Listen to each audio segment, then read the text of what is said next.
Okay, so welcome to Time at My Table. I'm Sam Thomas, and I am super excited to be teaching you the first recipe in our freezer meal workshop series. And this recipe is awesome, and it has added a lot of flavor to our run-of-the-mill burgers. So today we are going to start off with making grilled pineapple burgers and avocado cream. So for those of you following along, make sure that you have your freezer meal packet printed out with the directions. I will give you a few quick tips on starting your freezer meals and meal prepping in general as we go. So one tip that I always say is mise en place. Get everything that you need out and set up and in its place.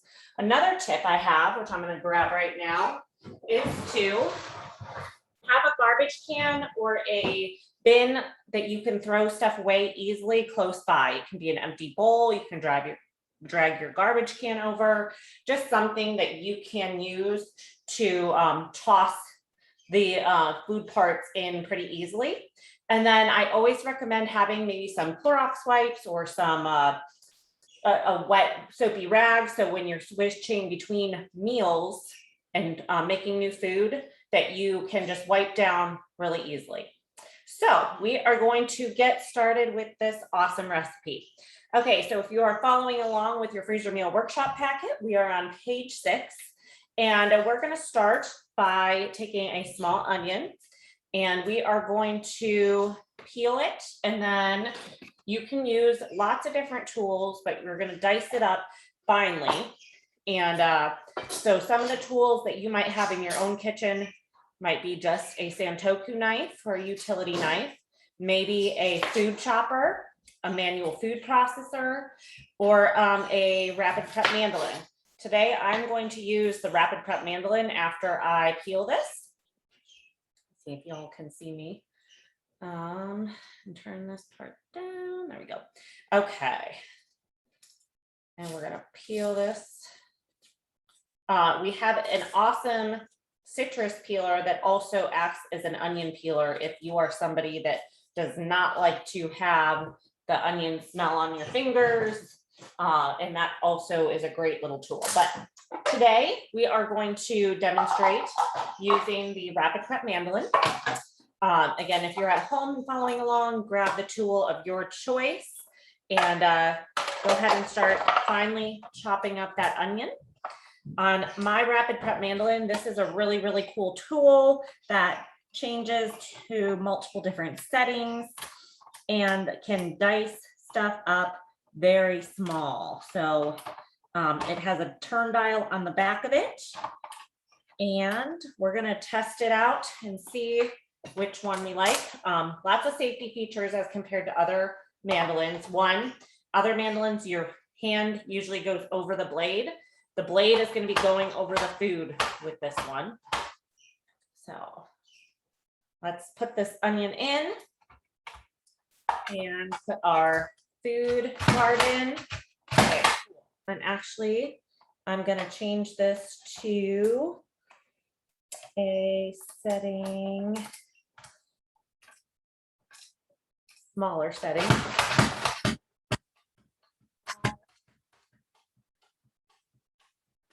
You can see that that diced it up pretty fine, and then I'm going to throw it back through the chute one more time to get it again even more. So again, like I said, a food chopper is a good one for this.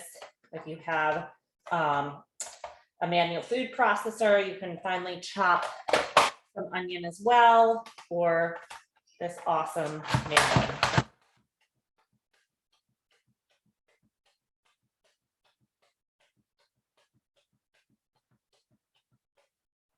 This thing is great also for making French fries, julienne carrots, cutting up peppers, onion, all different things. So very versatile. It has the food catcher, and it is ready to go. So now you are going to go ahead and grab your first big bowl, whatever you have. Sorry, guys, you hear lots of banging in the kitchen. And you are going to take your rings off if you're wearing rings, and you're going to grab your 2 pounds of ground beef and throw it in the bowl.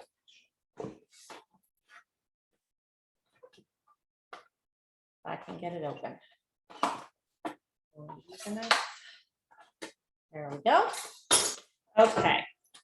We're going to throw 2 pounds of ground beef in the bowl. You're going to add your onion to it, your very finely chopped onion. Grab one of my scrapers.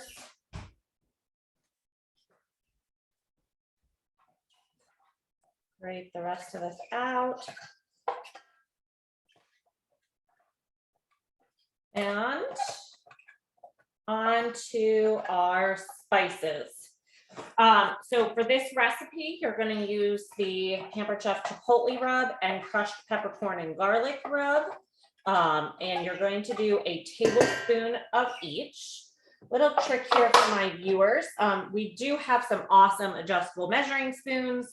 However, I do not like doing dishes if I don't have to. So a quick little tip here is that if you use about a capful of the rub or spice, that is 1 tablespoon. Okay, so we're going to throw that in. 1 tablespoon of chipotle rub, 1 tablespoon of crushed peppercorn and garlic.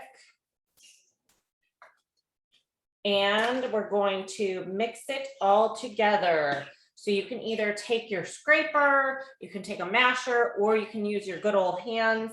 I actually really like putting an egg in my mixture too. This is not on the recipe, so this is just a little side tip here because it holds the burger together a little bit better than if you do not use an egg. So if you add 1 cracked egg in there and prepare to get a little bit messy. So we're gonna mush up this stuff, mix it together. Really make sure that the onions mixed in, the spices and rubs are mixed in, so each burger gets some flavor, and then that egg is in there too to give you that extra kind of ingredient to keep those burgers formed and together when they cook. So, okay, so with the 2 pounds of ground beef, if you have a burger and slider press, you can pull that out and start shaping your burgers, or you may choose to just take the actual meat itself. You guys can see me on the one screen, and I'm gonna divide it in half, and then there's a pound each, and out of each half, you're gonna have 4 patties. So take another half of a half, and then about a half of a half. It's not any crazy science there. And put it together. If you are somebody who is maybe making these and wants to feed a larger crowd, I would go with a slider size burger. It's also great if you have a family with young kids, because then they don't have to eat a whole 1/4 pound burger that you make, and sometimes they don't. So you can make a mix of both of them. You could do one or the other, and you're going to lay these out on your cutting board, or if you have your bag already open, you can do that as well. So we're gonna form these patties, throw it in there. Some of these are a little bit bigger than others. And 1 down.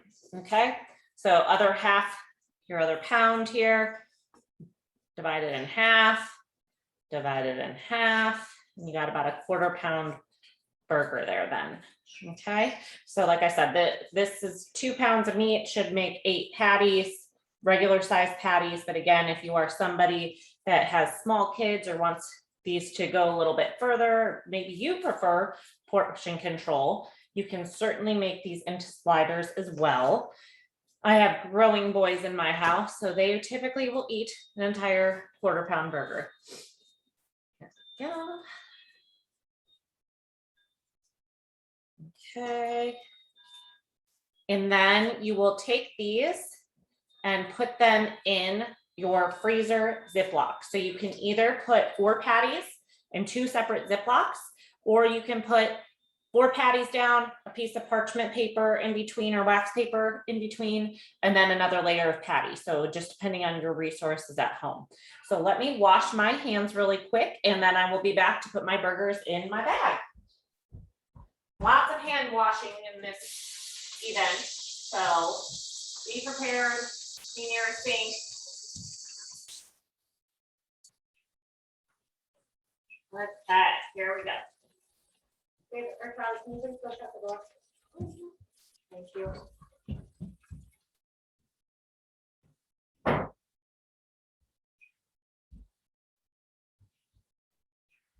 Okay. I recommend using Dawn dish soap. Go ahead, Char. To get some of that burger fat off your hands when you are washing your hands, if you decided to use your hands to put those together. Okay, so I'm gonna grab my first freezer Ziploc bag, and I'm going to label this pineapple burgers with my Sharpie. If you haven't already.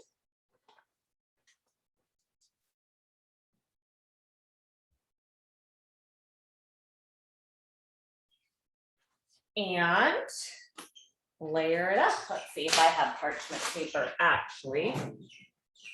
Okay, I do not.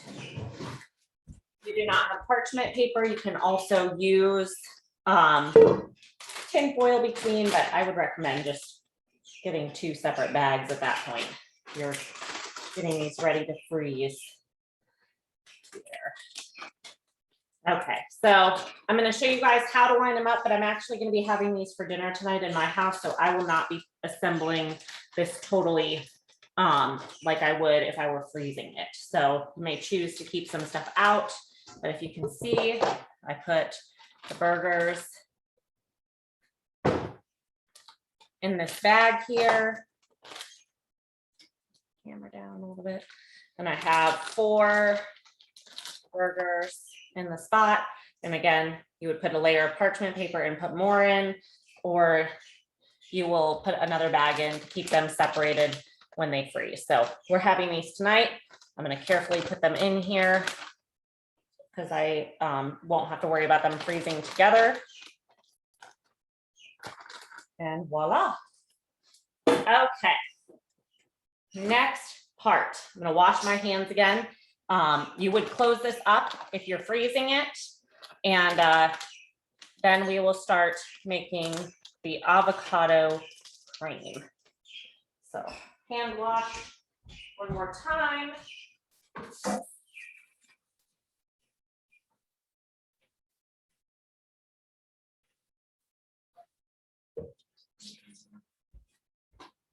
Okay.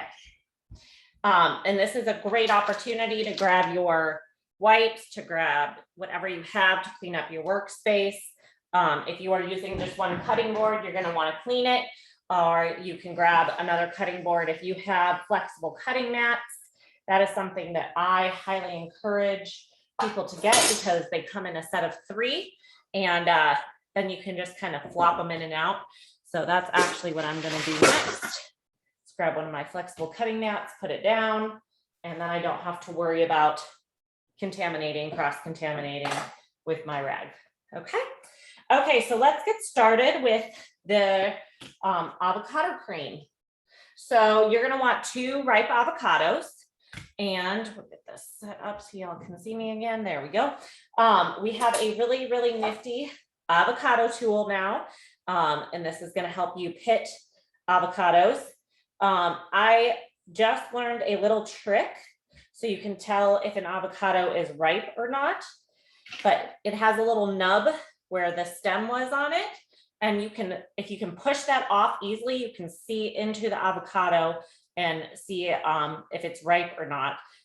And that is a little bit easier way than feeling these avocados, because sometimes you can't always tell unless they're super mushy.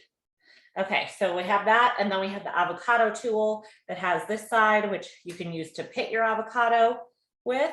You guys see how easily that came out? And we're gonna put that pit in the garbage. And one more time, take my little pitter, hit it, maybe, there we go.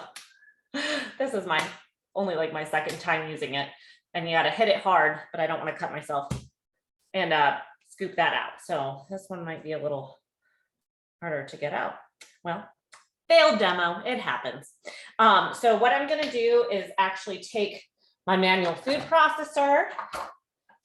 You can also use an electric food processor if you have one. If you don't, I recommend you hang tight, because who knows what might come out on the new product line. Wink, wink, nudge, nudge. And we're gonna go ahead and scrape the avocado out of the peel here. Okay, I personally love avocado. It's delicious. If you're not an avocado fan, you probably could do like a mayonnaise mixture in this, but I recommend you trying it unless you're significantly allergic to avocados, because it just is a really great flavor. So we're going to take this, get the avocado out of the peel.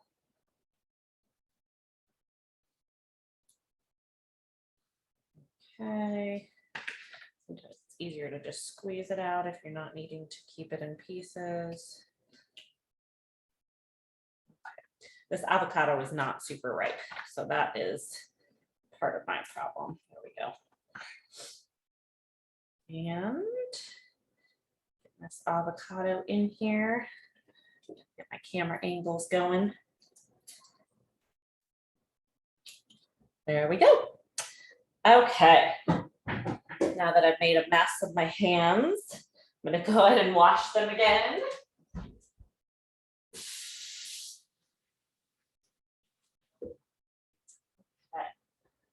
I brought my towel over. I did bring my towel over. Okay, so you will need a citrus press or a juicer for this next part. So you're going to need half a lemon and half a lime. Here. And I'm going to take my lemon and cut it in half. I'm going to take my citrus press.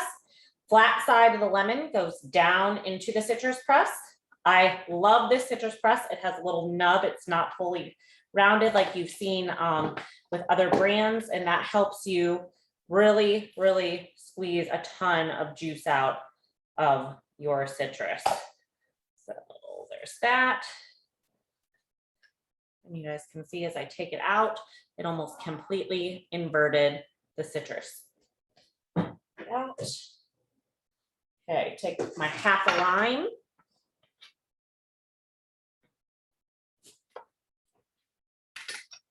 Throw that in. Big lime there, lots of lime juice. This lime juice will also, the lime and lemon juice will help you help your avocado not turn brown, especially if you're freezing it too. Okay, and then we're gonna add 1 teaspoon of chipotle rub.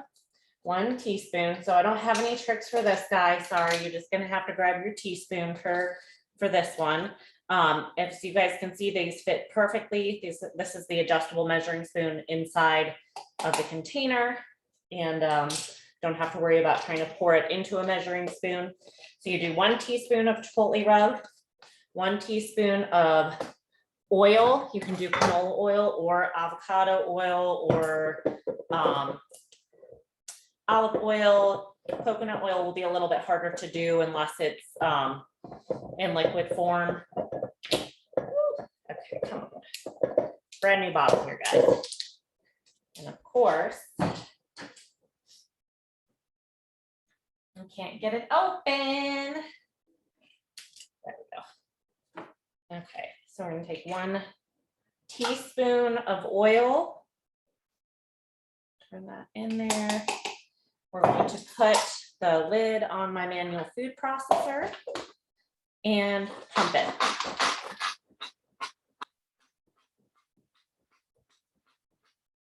Until smooth. This is also great to make guacamole with, salsa, pico, lots of different things can be made with a manual food processor.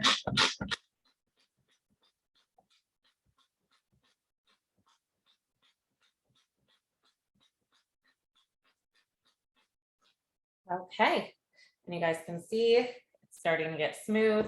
So again, you can make this as creamy as you want, but really you just want to process till it's smooth, not a lot of chunks. And then you're going to throw this in a quart size bag, okay? Quart size freezer bag. Take your scraper and you can scoop it in. Now you guys can see mine's a little bit of a brownish color, and that is from the chipotle rub, okay? There's that.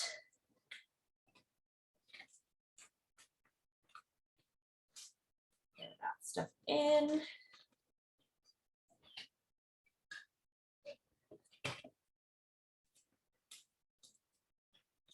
Perfect.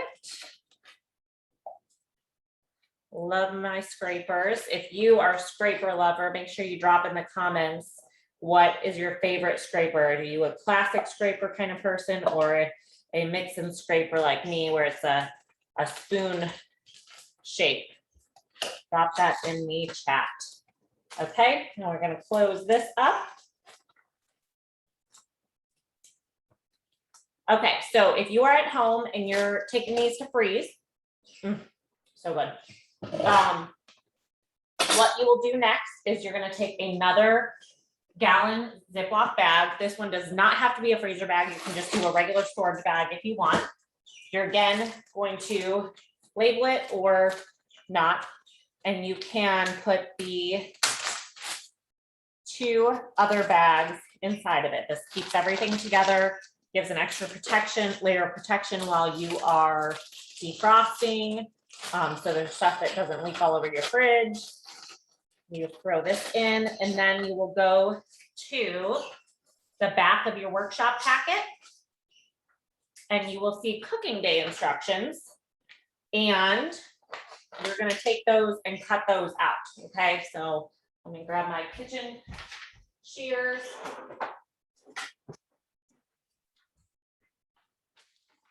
And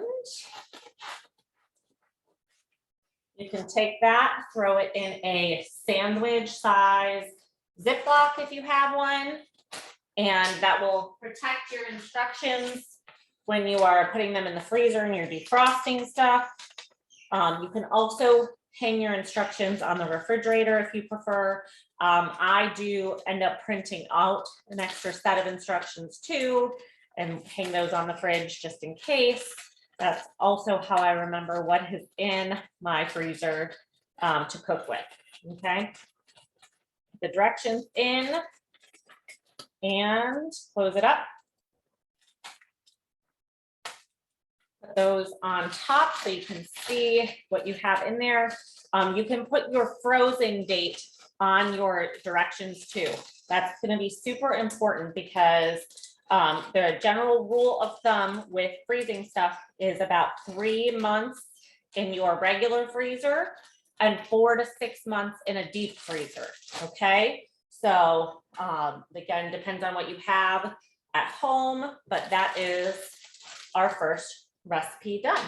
So on cooking day for this recipe, you are going to need fresh pineapple or canned pineapple sliced up. So I'm actually going to cut up my pineapple and show you guys how I personally save money on pineapple right now and get that set up. But again, just something to plan ahead for cooking day. And then I've also recommended sweet potato fries, macaroni salad, or some type of slaw to be served with that as well. So as you're doing your planning, your meal planning, those are the suggestions for what to get to go with your burgers. So let's go ahead and grab my pineapple, hopefully. And I'm going to teach you guys a quick trick. So fresh pineapple that you buy in the containers at the store is like $6 for half a pineapple, if y'all didn't know that. It's pretty expensive and it's kind of crazy because cutting up pineapple is super easy. So I'm going to grab my pineapple here. I'm going to grab a big Santoku knife or chef's knife and show you guys how this is done. Okay, so some quick tips on buying pineapple. I did not buy this one, my grocery shopper did, so let's hope it's right.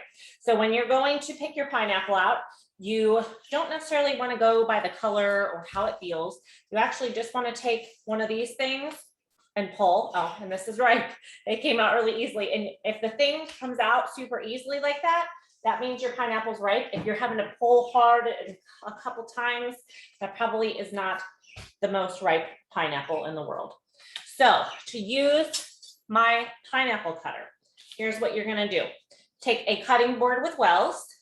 You're going to cut off the bottom of the pineapple, the top of the pineapple, and toss those parts. Now you're going to cut the pineapple in half. Okay, and you then can take the Pampered Chef pineapple wedger, which I had out. Give me 1 second. There we go. I got a full counter of stuff to demonstrate today, guys. Okay, and what you're going to do is you'll take the bottom off of the blade. You're going to line the blade up on the pineapple. You're going to press down. Don't try to go through a whole pineapple. If you are really short, you might want to cut your pineapple into thirds. Okay. And then you'll take the top or the guard part to finish pushing through so you can get the rinds off. Okay. So you can see that. If you like pineapple a lot, you can take this and juice it into a cup, get all the parts to it. Pineapple cores are actually really good for adding to your smoothies. So you can always save that and add that to your smoothie. And then you can pull out the rest of your pineapple. And then I'm going to show you how I slice it. Okay, so if you guys notice at the stores, they come kind of looking like this. And we're going to go ahead and slice it. So these are going to be my slices that are going to go on top of my burger. You can do them thin, you can do them thick, however you want. And then you have them ready to go. This pineapple was like $2. So I'm going to get a huge storage of pineapple. Actually, my family will eat this all tonight, I'm sure. And throw this in a storage container. And it's ready to go. So when you, again, buy them at the store, you probably see them like this, and you get this one little container for like $5 or $6 and not a lot of pineapple. So you're going to see, I'm going to fill this up and then some with pineapple. Okay. Okay, so that was the first half of it. Love fresh pineapple. Okay, second half, I'm going to take it, wind up, pour it. Then you're going to take this, line it up, finish pushing through, pull out the pieces from the outside. You can save them again for juicing, or you can throw them out, whatever you need to do.